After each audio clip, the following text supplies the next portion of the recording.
Tayo po ay tumayo muna at tayo po ay magbasa muna ng salita ng Panginoon. Atin muna pong buksan sa Hebrews 9 verse 27.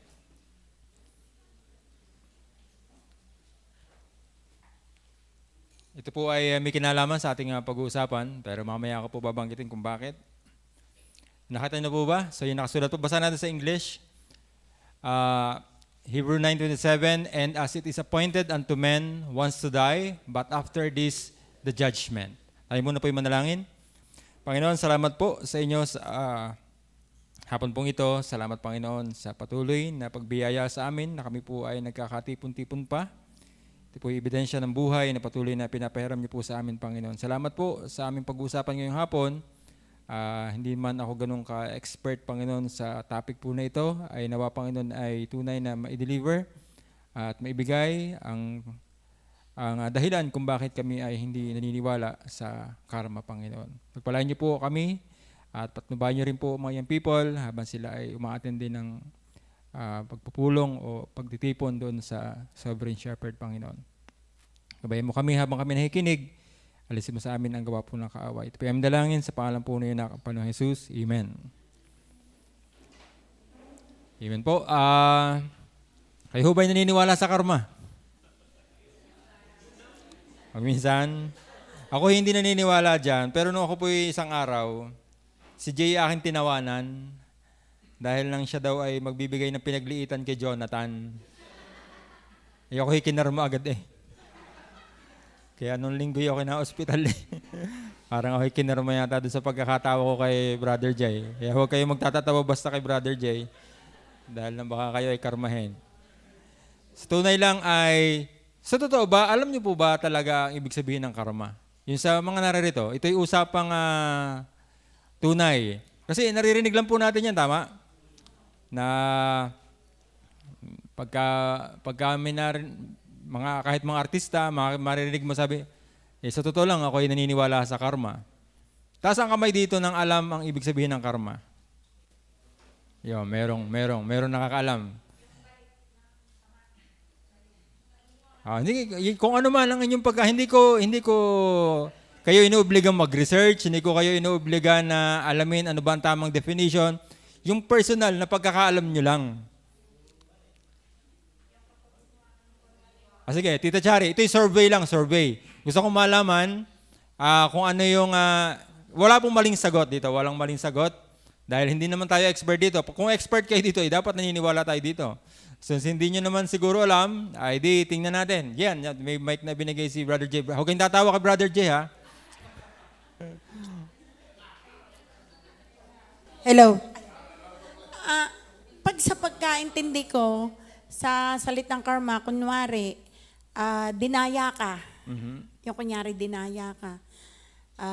Yun. Sasabihin, sige, bahala kang karmahin, dinaya mo ko. Parang ganon. Okay. Yung ganon lang ang aking alam. Yung para may masamang mangyayari sa kanya.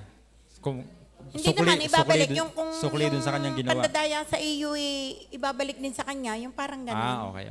Sige. So yun, sino pa? Sa YS, tingnan natin sa YS. Brother Jerome daw. Huwag mong tatawa kay Brother J, ha?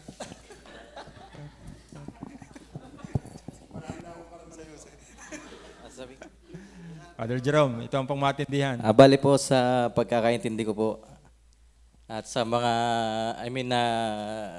naaral na din sa college, nung college ako. Ba? So sabi po ng Google, ang karma po, translate to action. Biro lang. Bali ho, napag-aralan ko na din sa nung college ako. So ito ay termino na galing sa Buddhism, sa ano pa nga yung ibang kuan, Basta may isem. Yan, basta may isem. Hinduism. Basta yan ay term na ina-apply nila sa, ibig sabihin is yung parang consequence. Kung sa atin, consequence, parang sa action mo. So, cause and effect ng iyong action, ganyan. So, yung balik sa'yo ng iyong mga ginawa. Yung kalokohang ginawa, mapapalik sa'yo. Yun. Ayan na. Jerome, may ginawa bang kalokohan dati? Marami yan. Sige, sa mga married na lalaki. Brother Rewel, ikaw lang naman ang nakikita ko dito eh. Brother Rewel, yung sa iyo lang, yung sa iyong pananaw. May ginayong nagkakaintindihan tayo.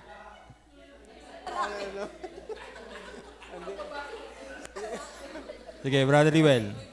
Alam mo ba yan? Narinig mo na yung Brother Rewel. Hello, hello.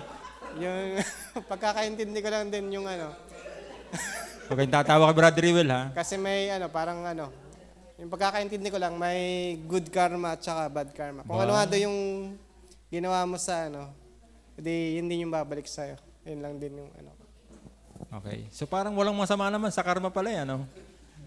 Si Brother Jervis, nagtagta siya kanina, alam niya. Sige Brad, para at least malinawan kami lahat. Hindi ko pa rin nga alam hanggang ngayon eh. Ayun po. Therefore, ano po? Hindi po.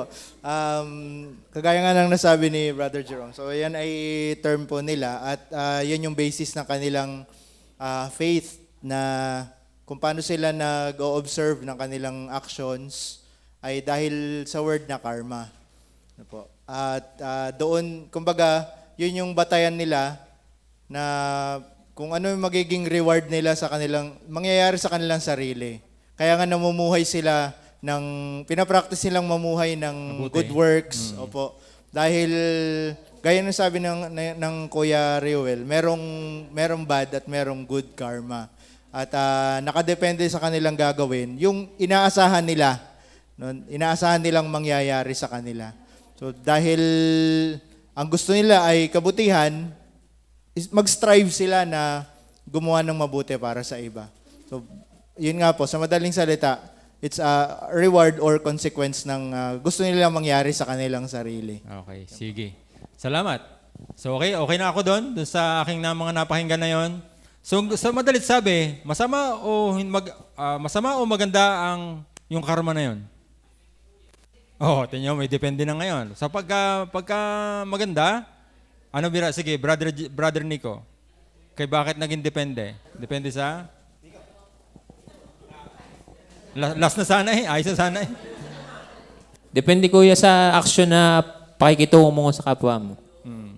So ngayon, anong stand natin? Maniniwala ba ang GABC sa karma o hindi tayo maniniwala sa karma? Sa Panginoon tayo kuya maniwala. Sige. Pakikuha na ng mic kay Brother Nico. Yan. Kasi kung titingnan natin, parang wala namang masama. Tama? Kasi kung ano yung gagawin mo, ay di yun lang yung babalik sa iyo.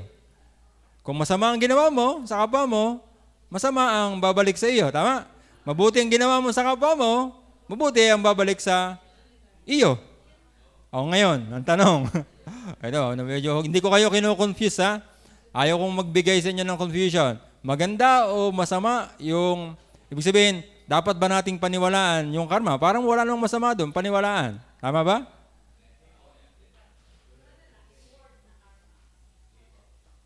Hindi daw po. Sige. Time to discuss na tayo. Okay? So, doon pa rin tayo sa stand kasi dapat pinalitan natin yung pamagat na yan. Nung dati pa, dapat hindi na napapost yan at iba ang title natin.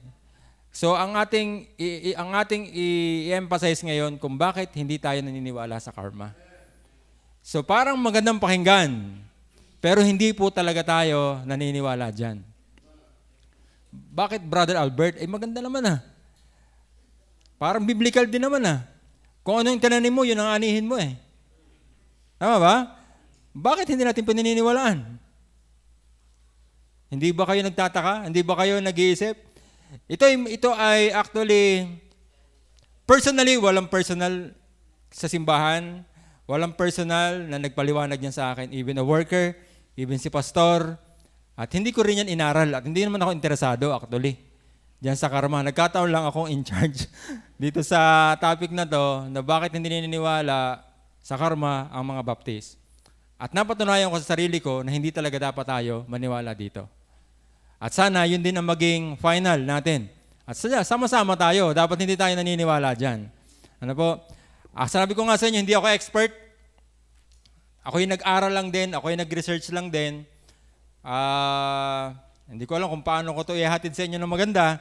Pero sana, makuha natin ang ibig sabihin po nito. Sige, ako po yung may counting presentation na inihanda doon kay Errol. So, why JBC does not believe in karma? So, meron ako diyang tatlong keywords. karma, rebirth, and biblical grace. So ito yung ating pag-uusapan. Ano ba yung karma mismo? Ano ba yung rebirth dyan? Hindi ito yung regeneration na ating alam. May rebirth na pinag-uusapan. Kung alam nyo yung reincarnation na word, ito'y konektado po dyan sa karma. Okay ha? So ngayon, since tayo, mga Baptist, tayo mga taga-GABC, naniniwala sa grace, doon dapat tayo maniwala kaysa dito sa karma na ito. Okay? So yun ang ating titingnan. Yan ang ating expose ngayon pong hapon. At sana, hindi ko alam kung paano ko ito talaga madadala ng successfully, pero sana ay samahan niyo po ako. Sige, simulan natin. Ano ba nga ba talaga itong karma? So what is karma? The Sanskrit term means action. Pag sinabing Sanskrit, ito po yung language ng Hinduism. Kumbaga sila may glossary of terms. So sila ay meron din. Kung tayo merong election, regeneration, meron tayong redemption, meron tayong adoption, sila ay meron din kanilang terminal kasi religion po yan. So ang religion na sikat sa karma ay dalawa o tatlo. Hinduism, Buddhism, and Jainism. Silang tatlo ang sikat po dito. Pero ang pinakasikat ay yung dalawa, Hinduism at saka Buddhism. So ito talaga ay, actually ang karma, ito po yung galing sa word o Sanskrit term na karman. Yung karma, meron lang N, karman. Ang ibig sabihin po nito ay action, deed, or work. Yung mismong ginagawa mo sa kanila ay karma na yon. Kasi ang karma, ang dinidefine nito ay deed, work, or action. Kaya meron siyang tinatawag na good action, meron tinatawag na bad or harmful actions. So yun yung good karma at meron tinatawag na bad karma. Okay po? So karma is the belief that intentional actions produce moral consequences. Kagaya na binasabi ni Brother Jerome kanina, consequences that influence future experience. Ang ine-emphasize po dito yung future experience. Alam niyo ba kung bakit nila ginagawa yung magagandang bagay? Kung bakit inaayos nila ang kanilang sarili, bakit inaayos nila ang kanilang intensyon sa bawat gagawin nila? Kasi may future experience silang paghahandaan. Ginagawa nila yon kasi may motivation sila. Yung future nila ay nakasalalay sa karma. Nagigets niyo po ba? So yung future experience ay nakasalalay sa karma. Ano sabi dyan? Yung good actions. Good actions, ito yung good karma associated with beneficial results. So kung maganda ang ginagawa mo, maganda ang magiging resulta nito sa inyong future. Actually, hindi lang po ito basta terminology. Actually, this is religious na turo ng Buddhism at Hinduism. Hindi ito basta term. Hindi ito natsambahan lang natin. Ito po'y talagang, kung merong doktrina tayo, meron din silang doktrina. At bahagi ng kanilang doktrina itong karma. Bahagi ng kanilang turo itong karma. Kasi napakahalaga nito sa kanila, sa kanyang future rewards. Okay? Harmful actions associated with suffering or negative results. So kapag hindi mo inayos ang iyong intensyon, pag hindi mo inayos ang iyong aksyon, may masama kang kahihinatan sa future. Sa unang unawa, parang tama. Tama naman, di ka? Kasi niniwala, sabi din naman ng Bible, kung anong tinanim mo, yun ang iyong anihin. Mabuting tinanim mo sa kapwa mo, anihin mo rin yun. Pero iba ang motivation nila. Bakit ba't natin kailangan gumawa ng mabuti? By the way, kaya lalo na tayo mga Kristiyano, hindi ko sinasakop ang unbeliever. Sinasakop ko muna ngayon ay tayong mga believer. Tayong mga believer, bakit ba tayo gumagawa ng mabuti? Kasi ligtas tayo, tama? Bunga ng kaligtasan natin na tayo ay gumawa ng mabuti. Because of the accountability. Accountable kasi tayo sa Diyos sa bawat aksyon na ginagawa natin. Tama po ba? Kasi Kristiyano ka eh. Kung Kristiyano ka, accountable ka sa bawat ginagawa mo. Alam mo Kristiyano ka, bakit paloko-loko ka? Alam mo Kristiyano ka, bakit nagbabanta ka ng masama sa kapatid mo? Tama po ba? Hindi mo ginagawa yun para sa future mo. Ginagawa mo ito dahil alam mo na accountable ka before God. Nagigets po ba natin yon? Kumbaga, hindi tayo takot sa pwedeng mangyari sa atin in the future. Takot tayo sa Diyos. Kaya hindi tayo gumagawa ng masama sa kapwa. Kaya dapat tayo ay nag-iintensyon ng tama sa ating kapwa. At ang ating mga sarili ating inaayos, hindi dahil sa kung ano man pwedeng mangyari sa ating masama. Dahil mga Kristiyano tayo, accountable tayo sa bawat action natin. Hindi because of karma. Nag-gets nyo? Kaya wala yung, kumbaga, hindi dapat doon tayo nakabase. Actually, may malalim silang dahilan. Bakit ba sila naniniwala sa karma? At ano ba yung kaugnayan nito doon sa rebirth na pinag-uusapan natin? Pacheck nga ako ng next na slide. Nakukuha niyo po ba? Okay, ito yung sinasabi ko sa inyo na dalawang sikat na religion, Hinduism at saka Buddhism. Saan bansa ninyo ito alam na sikat? Itong mga religion na to? India. Sana sa India. Ito yung sikat na sikat sa India. Eastern beliefs ito actually. Karma in Hinduism and Buddhism both teach moral cause and effect. Ito yung sinasabi ni Jerome kanina, saktong-sakto, cause and effect. Sino ba may sabi? Si Jervis din yata, nagsabi ng cause and effect. Tama ba? Basta narinig ko, maalin sa inyong dalawa. Tsaka yung Google. Tsaka yung Google. Actually, ginugol ko din yan. Pero may konting pagkakaiba yung kanilang details. Pero nagkakahawig sila actually. Sa Hinduism, sabi po dyan, actions, words, thoughts produce karma. So yung ating action, yung ating salita, yung ating mga iniisip, ito ay may pinuproduce na karma. Karma influences this life and future rebirths. Ito yung may S ha. Rebirths. Hindi yan rebirth lang, rebirths. Liberation means release from samsara. Ang tawag dun sa rebirth na yun ay samsara. Actually, pag namatay, ganito yan. Sa Hinduism, pag namatay yung physical body mo ngayon, naniniwala silang may soul. At yung soul na yon ay hahanap ng bagong body. Yes po, ang Hinduism ay inclined sa reincarnation. Pero magkaiba sila ng Buddhism sa part na yon. Iba ang rebirth sa Buddhism. Nakukuha niyo po ba? Nag-gets nyo? Sa pag namatay ako, yung kaluluwa kaya alis sa akin, at hahanap ako ng bagong katawan, isisilang uli na katawang, yun ay baby. Ang lilipatan nun ay baby. Hindi ang lilipatan ko syempre yung buhay na matanda na. Ang lilipatan ko ay yung baby ulit na bago iko-conceive ng dalawang parent na nagtagpo at nag-conceive ng baby. At alam nyo, sa kanila naniniwala sila na marami, for example sa atin dito, si Brother Romel, ito ay reincarnated na. Si Brother Mac, yan ay reincarnated na. Si Pastor, yan ay reincarnated na.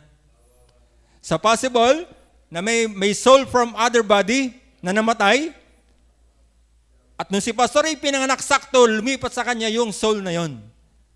At siya ngayon yung new body niya. At pag namatay yung body na yon, aalis ulit siya, lilipat na naman siya dun sa susunod na body. Ngayon, kung nung ikaw ay nabubuhay dun sa body at hindi maganda ang mga ginagawa mo, affected yung next rebirth mo. Gigets nyo? Dun sa sunod na lilipatan mo, apektado. Ngayon, nakadepende ang consequence. Kapag magaganda ang ginagawa mo dun sa unang mong body, pag maganda ang magaganda ang future mo dun sa sunod mong body. At habang paganda ang ginagawa mo, pinipigilan mo magkasala, pinipigilan mo gumawa ng masama, paganda at matatapos ang rebirth. Sa kanila may katapusan ang rebirth. May katapusan ang samsara nila. At yun ang tinatawag nila, mamaya makikita natin kung anong tawag doon. At yun ang ultimate goal ng Hinduism. Ang makalaya ka sa rebirth. At may tawag sa rebirth na yon. Same with Buddhism. May paraan din para makalaya sila sa rebirth na yon.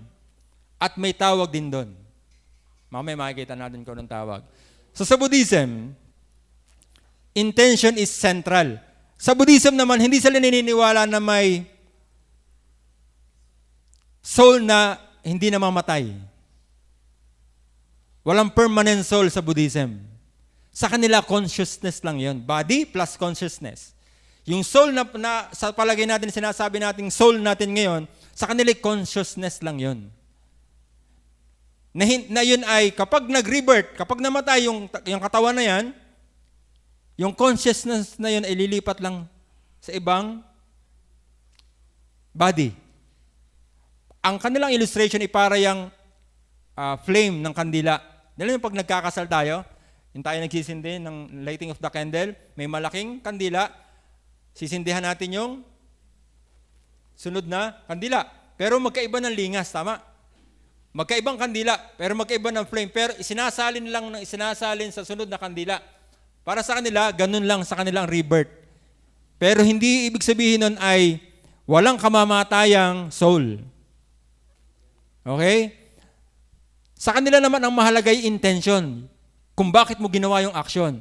Yung sa Hinduism, yung mismong action na ginawa mo. Ang central sa Buddhism mismo ay yung intention kung bakit mo ginawa ang isang bagay. Kaya dapat clear lagi ang iyong intention. Kumbaga, tayo para mga politiko. Ang politiko gumagawa ng masama, anong maganda? Kasi may ibang motibo. Tama ka? No, alam nyo na.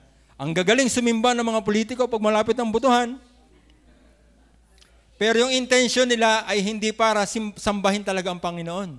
Ang intention nila ay, yari sila sa Buddhism. Kakarmahin sila. Kasi hindi maganda intention. Kunyari, pwede akong gawa ni Jay ng maganda. Brother Jay, ito, iniiwasan ko na magsalita ng against sa iyo.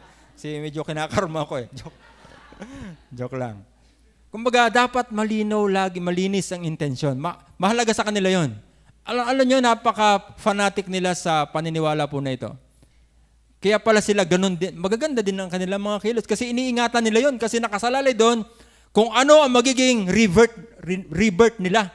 Kung ano magiging status nila sa next rebirth nila. Okay? So, ganun sa kanila yon. So, ibig sabihin, connected ito sa rebirth or reincarnation sa Hinduism. At sa kanila, ang reincarnation hindi lang sa tao. Pwedeng mag-reincarnate sa hayop. Pwedeng mag-reincarnate sa multo. Okay? Text natin nga next na slide. Alam ko may mga nasasakalaban na akong slides. So how is karma related to rebirth? So karma supplies moral continuity from one existence to the next.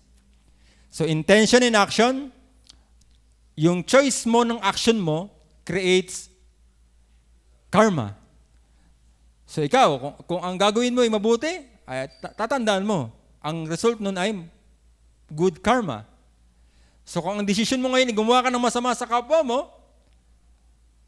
tandaan mo na, ang pupunta sa iyo ay bad karma at affected niyan ang rebirth mo. O ngayon, naniniwala ba tayo sa rebirth? Naniniwala tayo sa new birth. Regeneration sa atin yun. At that is only once. Hindi rebirths. Ang kanila ay mapaulit-ulit. Pag namatay ang katawang lupa, magkakameron na naman ng bago. Yan ang pagkakaiba natin, tama? So ngayon, medyo nagigets na. Bakit hindi tayo naniniwala sa karma? Unang-una, masyadong nakafocus sa sarili ito. Masyado mong pinag-iigi ang gumawa ng mabuti para ma-save mo ang sarili mo. Gets mo? Which is contradicting sa turo natin sa salvation. At alam natin na ang salvation natin ay hindi sa pamamagitan ng mabubuti nating gawa. At alam natin na ito ay grace lamang. O gets nyo na kung bakit ang GABC hindi naniniwala sa karma. Una, mabubuting gawa ang pinopromote nito para sa sarili mong gain. Salvation din yon actually para sa kanila. Kasi gusto nilang maging maganda ang future nila. Tama?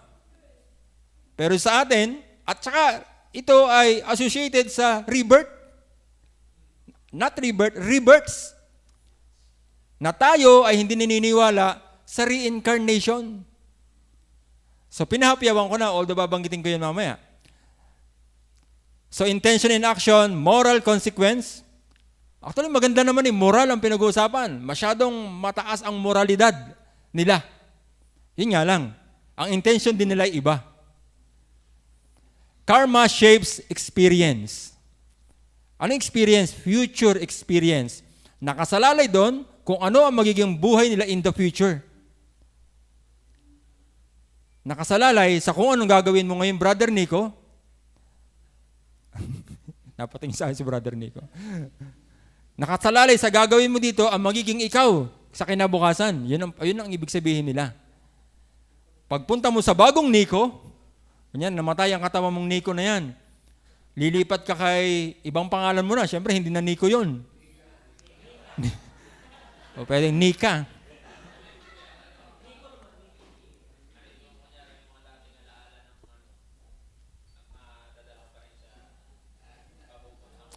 Kung, tingin ko hindi mo maalaala yon, pero kung ano yung status mo noon, ako ba ay masaya? Ako ba ay yumaman?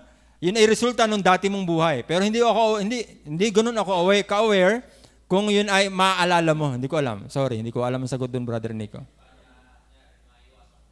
Ayun. Ngayon, pero medyo tricky yung tanong ni Brother Nico. Kasi pag ikaw ba, kunyari, lumipat ka na. Ang tanong ko, ikaw kay Buddhism pa ulit noon? Ikaw kaya Hinduism pa ulit noon? Parang, medyo tricky medyo tricky. Hindi ko alam. Pero yun ang pinaghahandaan nila eh.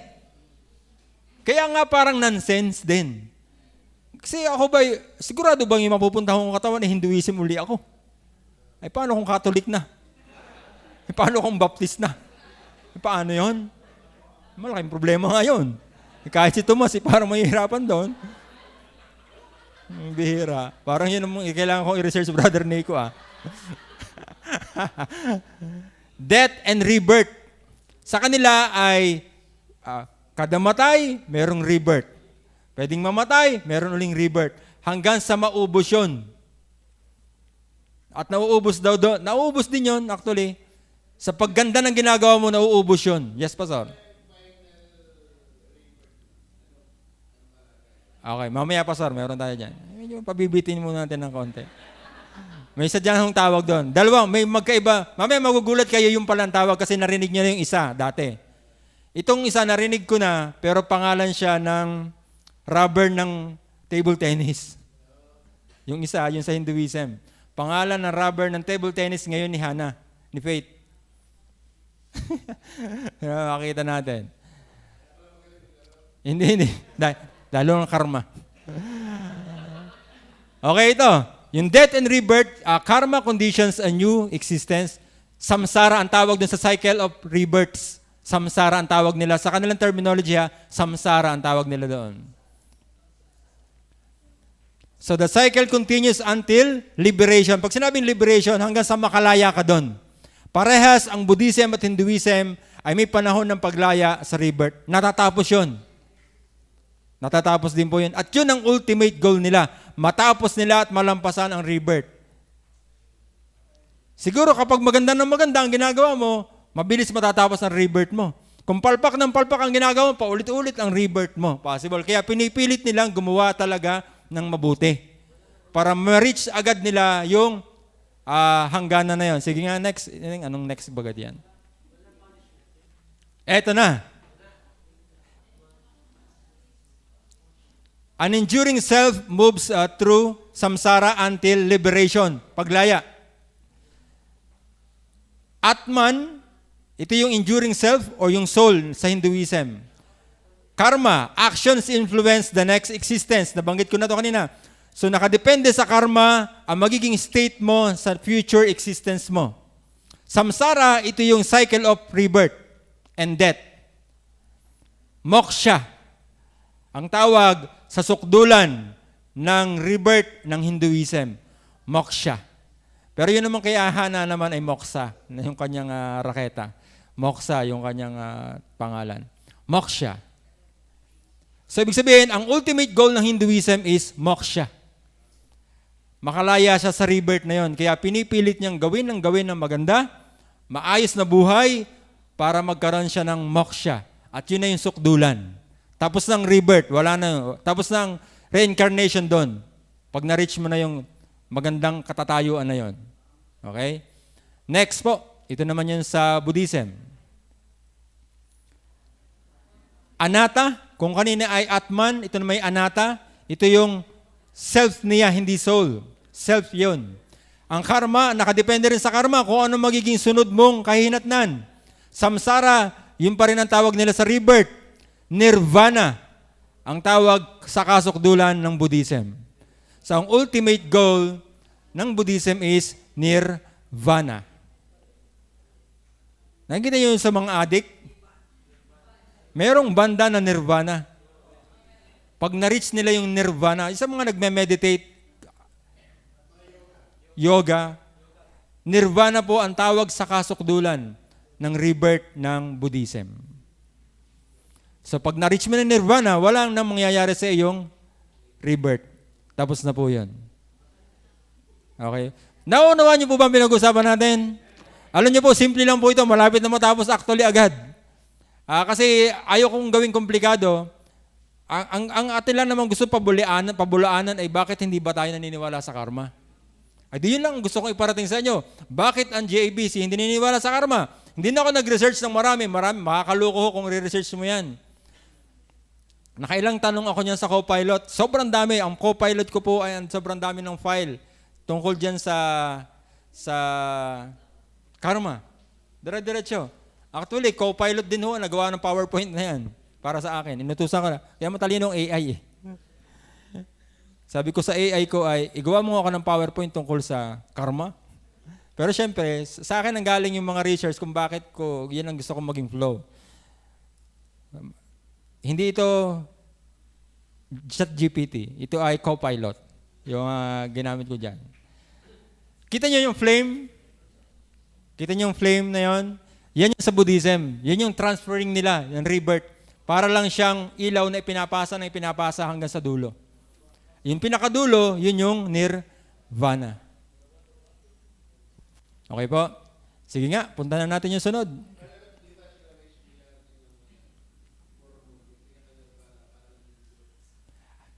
Possible po, pero hindi ko po na-reach yung research na yun, Pastor. Mahirap po mag-conclude ako dahil hindi ko po, kumbaga sa impeachment, wala pong personal knowledge, Pastor. Ang sasabihin ko po dito ay hearsay lang. Okay ba, Pastor? Mahirap, wala akong personal knowledge. Mahirap ko pong i-testimonya yung mga bagay na wala akong personal knowledge. Kaya hindi ho ako... Napapunta tayo sa impeachment. Okay. Ito po yung ilang comparison. Hindu and Buddhist rebirth comparison. What continues? Sa Hinduism, Atman, an enduring self, ito yung soul sa kanila. Ito ay dire-diretso, hindi namamatay. Mapera, ma-reach mo na yung dulo. Yung, anong tawag nga sa kanilang dulo? Moksha. Sa Buddhism, no permanent soul, casual continuity. What drives rebirth? Karma and desire sa Hinduism. Kaya mahalaga sa kanila ang karma. Kaya part ng turo nila ang karma. At gusto nila siyempre good karma. Karma, sa Buddhism, same din, craving and ignorance. So kapag yung inosente ka, ignorante ka, so malamang maganda magiging resulta. Wala kang kaalam-alam. Then same sila, samsara ang tawag nila sa kanilang rebirth. Samsara. Ang ultimate goal nila, pinakapaglaya nila sa rebirth, moksha sa Hinduism, nirvana sa Buddhism. So sana ito yung mga konting, hindi natin to alam dati, pero at least alam nyo na. Pag may nagtanong kayo, alam nyo na ba kung bakit hindi niniwala ang God is able sa karma? O at least alam na natin ngayon. Moksha. Okay po, next po tayo, next.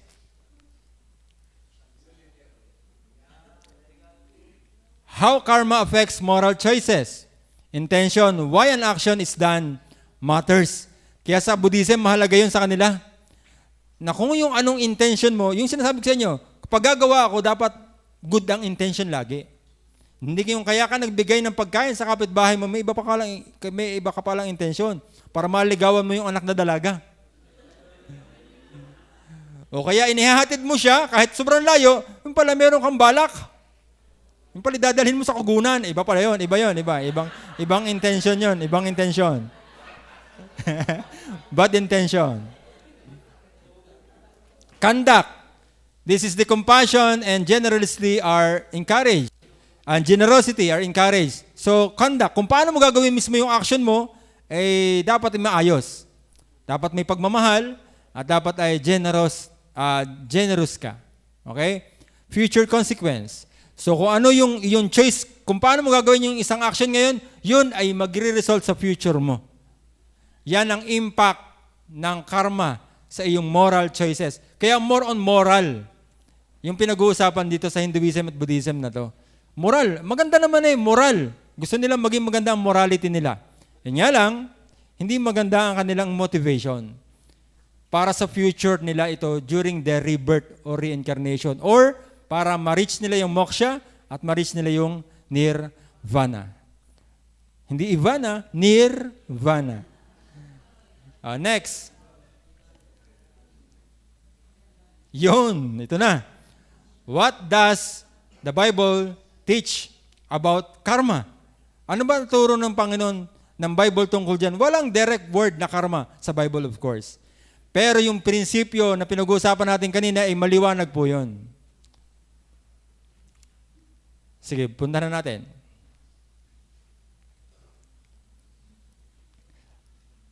So yung Galatians 6 and 7, paki-flash nga ining ng verse na yan. Galatians 6:7.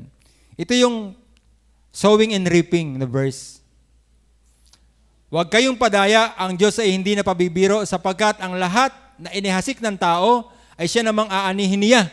Parang ito yung may kaunting relasyon sa karma. Na kung ano yung gawin mo, kung anong itinanim mo, yun ang anihin mo.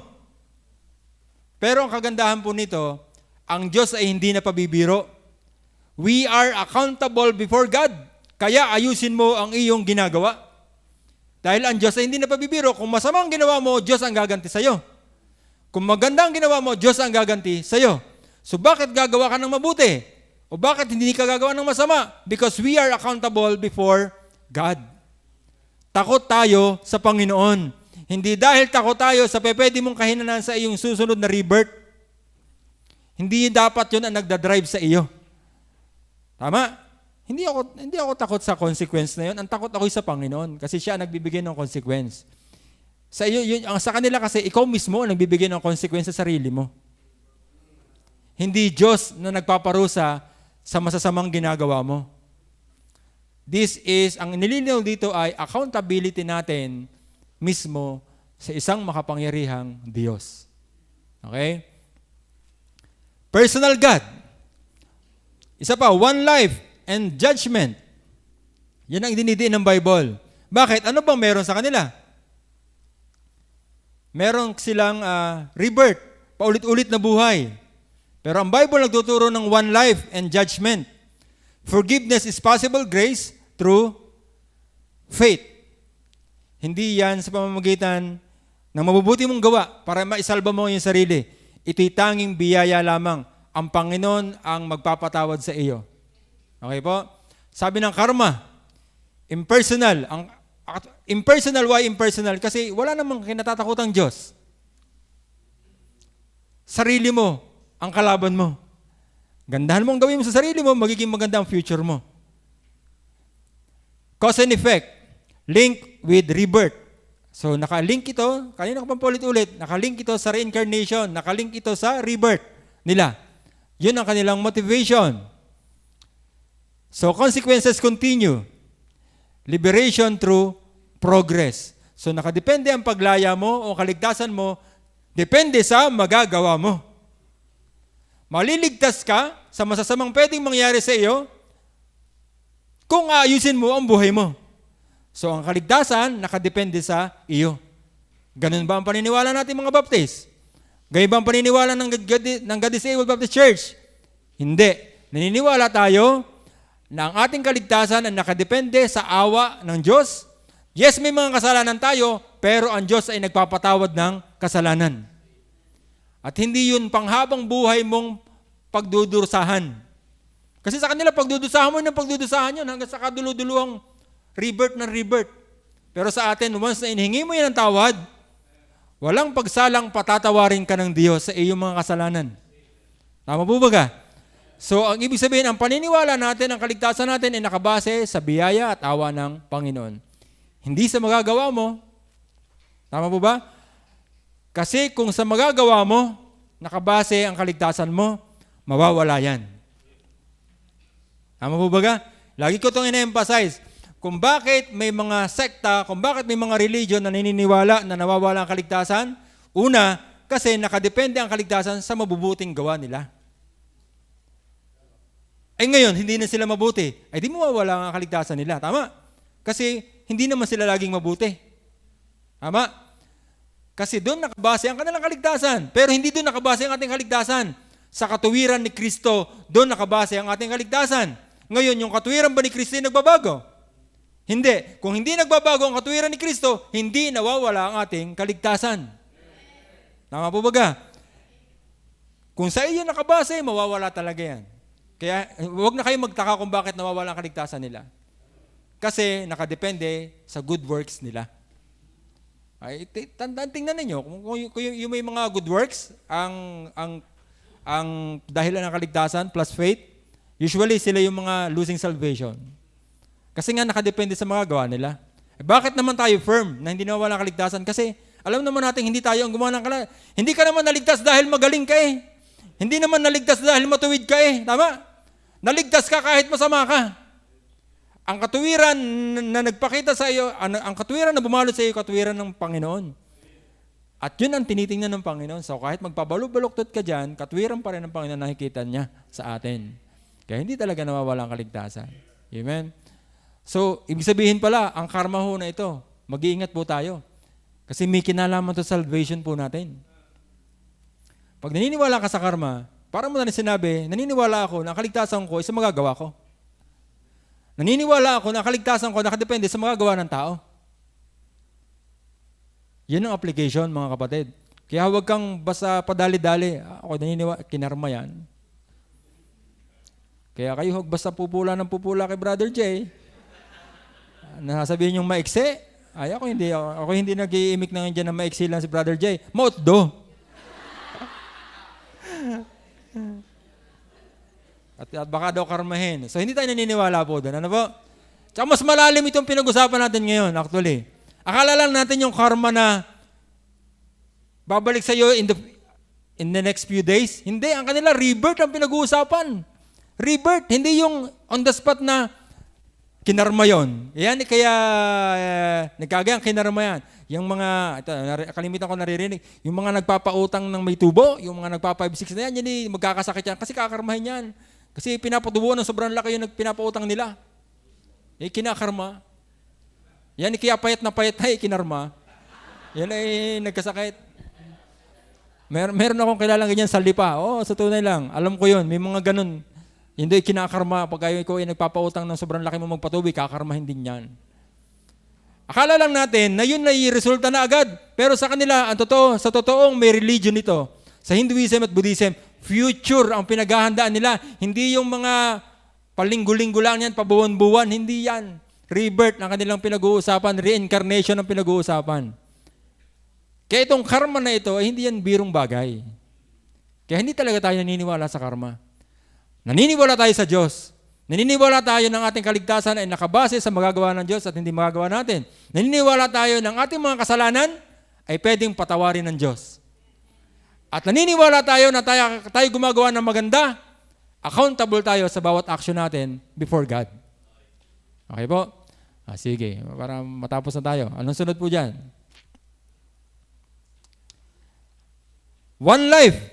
Sila maraming rebirth. Tayo merong regeneration, that is a single, yun ay pangalawang, kumbaga, kapanganak ang muli. At yung kapanganak ang muli na yun ay isang beses lang nating naranasan. Regeneration. At hindi na ulit yan, hindi na mamamatay yun at magre-regenerate uli. Doon sa mga nawawala ang kaligtasan, baka nga meron niyang paulit-ulit yan. Possible, tama? Doon sa mga losing salvation, possible, marami rin silang rebirth.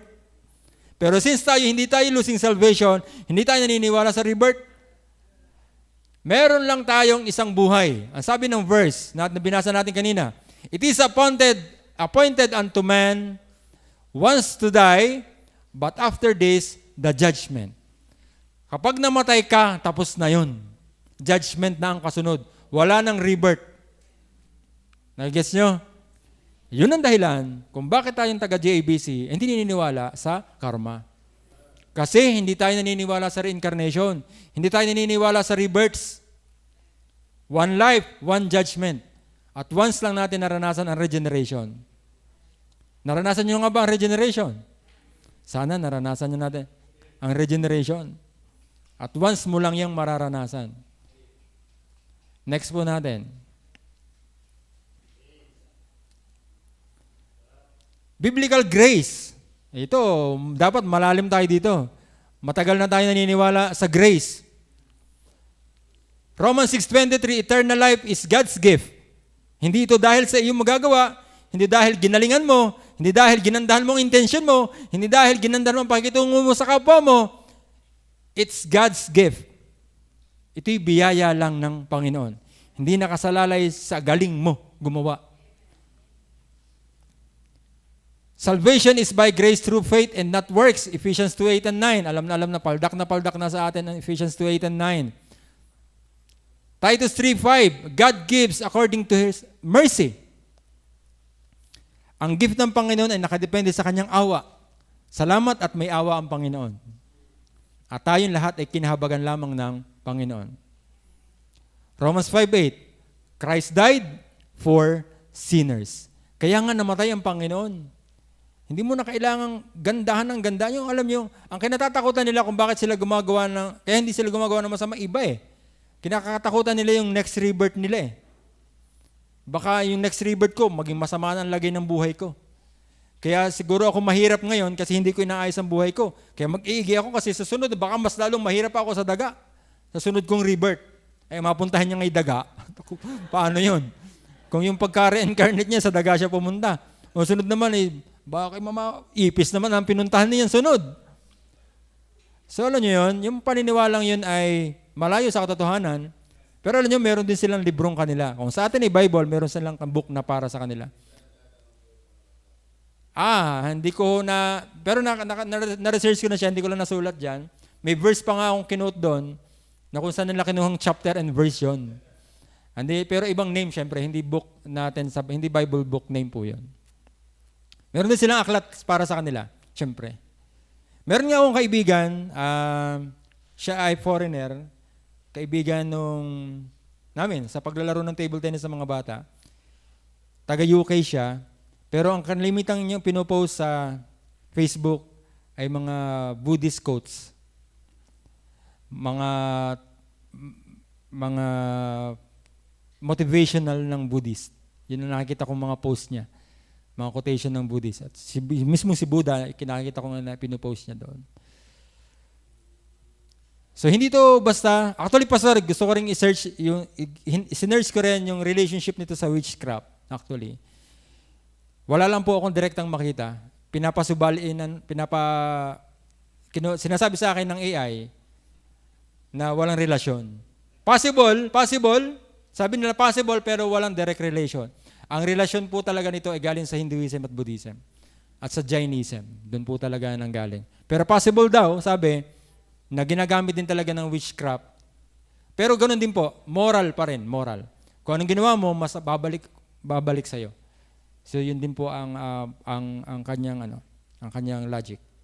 Okay? Meron pa ba? Parang katapusan na yata yan. Ito, katapusan na po yan. Karma says action shape what is received across rebirth. Kita mo yun, rebirth ang pinaghahandaan nila. Sabi natin, Christ bore sin's penalty. Si Kristo ang nagdala ng kasalanan natin. So eternal life is received as God's gift. At eternal po ito. At hindi po yan nawawala. So sana malinaw po sa atin kung bakit hindi naniniwala ang God Disciple of the Church sa karma. Tayo po'y manalangin. Panginoon, salamat po